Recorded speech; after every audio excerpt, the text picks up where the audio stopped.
Quinta-feira insana na Copa do Mundo, Alemanha e Bélgica estão eliminadas. E o Brasil ainda se livrou da Espanha nas quartas de final, se o Brasil confirmar o favoritismo e terminar na primeira colocação do grupo. O vídeo de hoje do canal do Nicola vai falar um pouco sobre Copa do Mundo, mas vai trazer também as últimas do mercado no futebol brasileiro. O Atlético Mineiro apresentou e anunciou a contratação de Paulinho. Bora te atualizar sobre o Flamengo. Bruno Henrique é só mais um dos vários jogadores do Fla irritados com a saída de Dorival Júnior. Quero te contar ainda sobre Joaquim, zagueiro do Cuiabá, pretendido por vários clubes. Novidade importante envolvendo o Sobral, jogador do Ceará. Tem ainda as últimas do mercado, Gabriel Xavier, disposto a voltar para o futebol brasileiro. Você vai curtir, tenho certeza, esse vídeo. Antes, deixa eu só me apresentar, me chamo Jorge Nicola, jornalista esportivo, e a missão por aqui é deixar você por dentro das últimas do mercado. Para não perder nada, é só apertar esse botãozinho vermelho de inscreva-se. Combinado? Bora começar esse vídeo com o tradicional giro de noite. Não, deixa eu só contar um pouquinho, ou antes, que esse conteúdo é um oferecimento de 1xBet, a casa de apostas esportivas que permite a você se consagrar de segunda a segunda.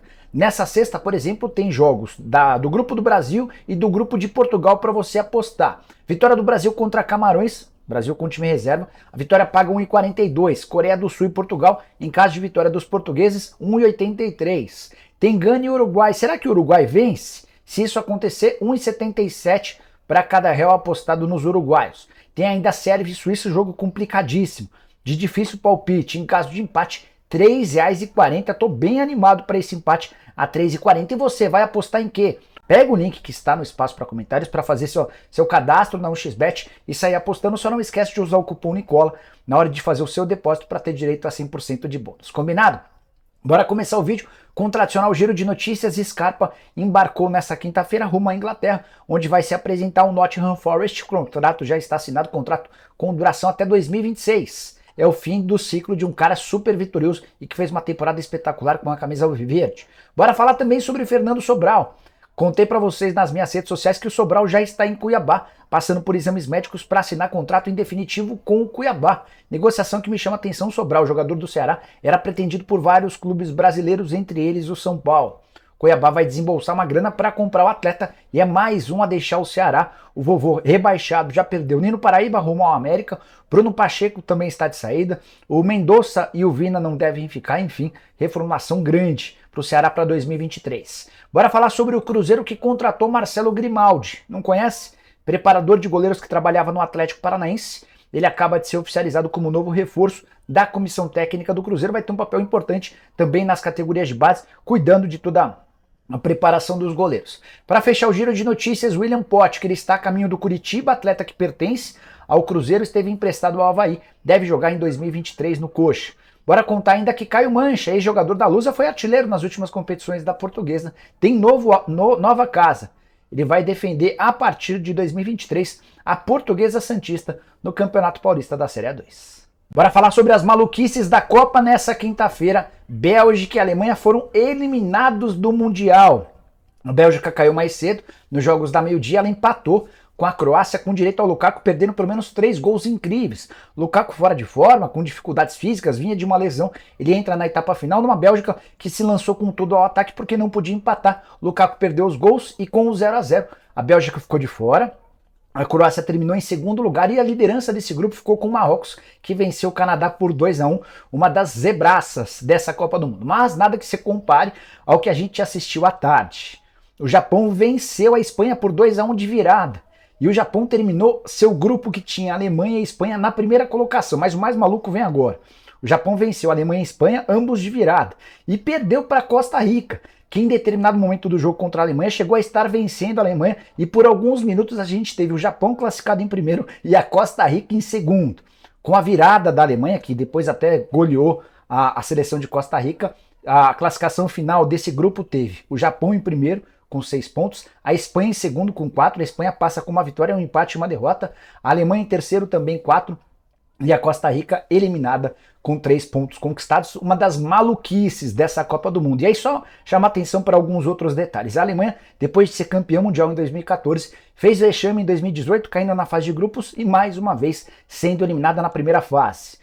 Com esse resultado e a Espanha na segunda colocação, se o Brasil confirmar o favoritismo e terminar em primeiro, não vai ter Espanha nas quartas de final.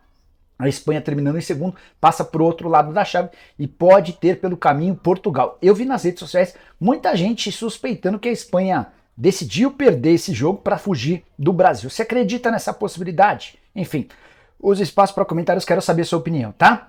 Antes de mudar de assunto, ou para finalizar o assunto Copa do Mundo, eu só queria trazer o palpite de um cara que se intitula o Vidente das Copas. É um paraibano de 39 anos de idade, ele é professor, chama Michael Bruno. Ele acertou os últimos 3 campeões mundiais, a Espanha em 2010, a Alemanha em 2014 e a França em 2018. E para o Michael, o campeão do mundo de 2022 vai ser a seleção brasileira. Ele vem cravando esse palpite desde 2019. É bem verdade que o Michael já errou o caminho que o Brasil vai ter pela frente. O Michael imaginou que o Brasil chegaria à decisão com a França tendo passado pelo Uruguai nas oitavas, pela Espanha nas quartas e pela Holanda na semi. Você sabe que a Espanha, ao perder para o Japão, acabou indo para o outro lado da chave. Quero saber a sua opinião. Você acredita em vidente? Como é que você vê o palpite do Michael? O Brasil é para você o grande favorito? Tô curioso para saber a sua opinião, beleza? Bora falar um pouquinho sobre o futebol brasileiro, até porque o mercado nacional segue em pauta e super importante. Gabriel Xavier, jogador formado na Portuguesa, com passagens por Vitória, Sport e Cruzeiro, tá há um tempão desde 2017 no Japão.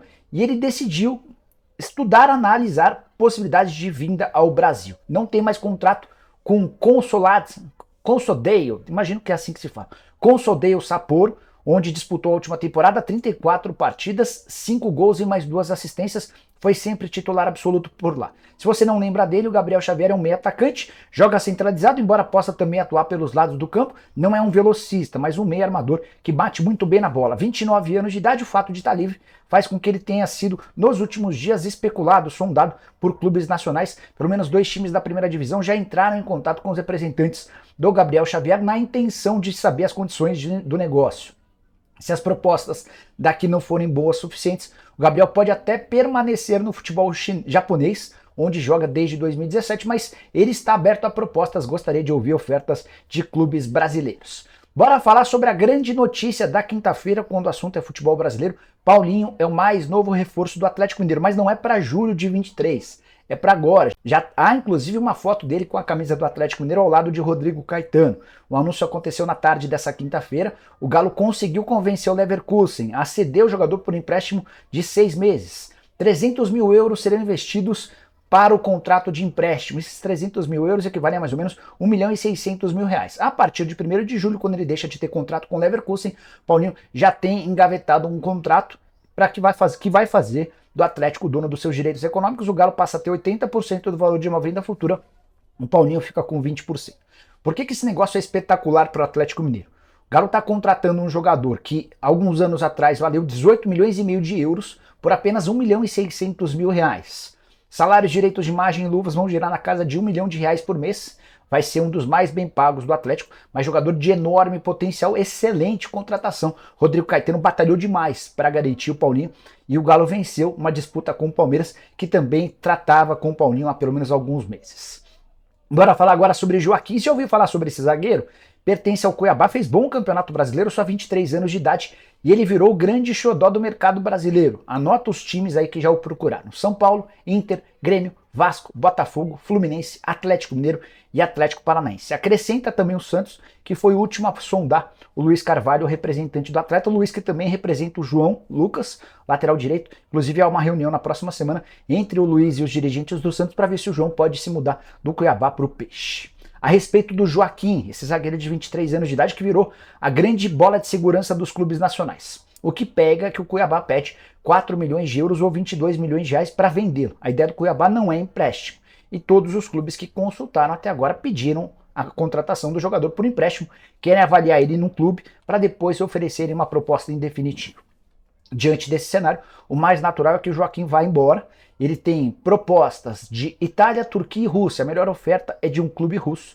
A negociação é com o Spartak Moscou e deve haver um avanço nos próximos dias se nenhum clube brasileiro mudar o status da negociação e insistir com essa história do empréstimo.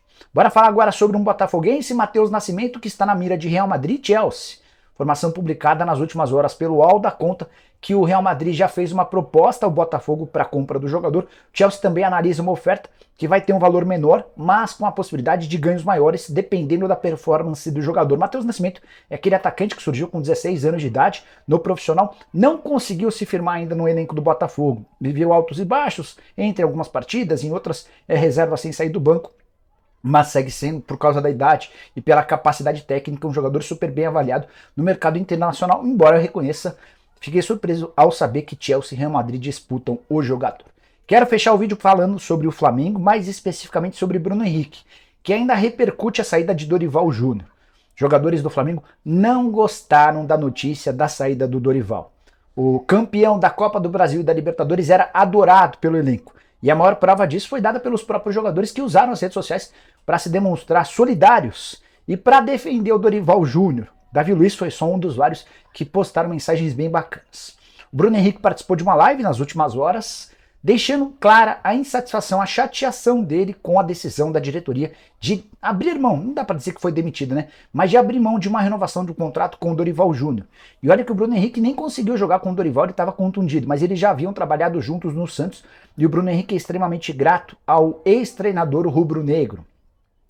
A repercussão da declaração do Bruno Henrique, chateado com a decisão da diretoria do Flamengo, a repercussão foi ruim, torcedores do Flamengo se incomodaram.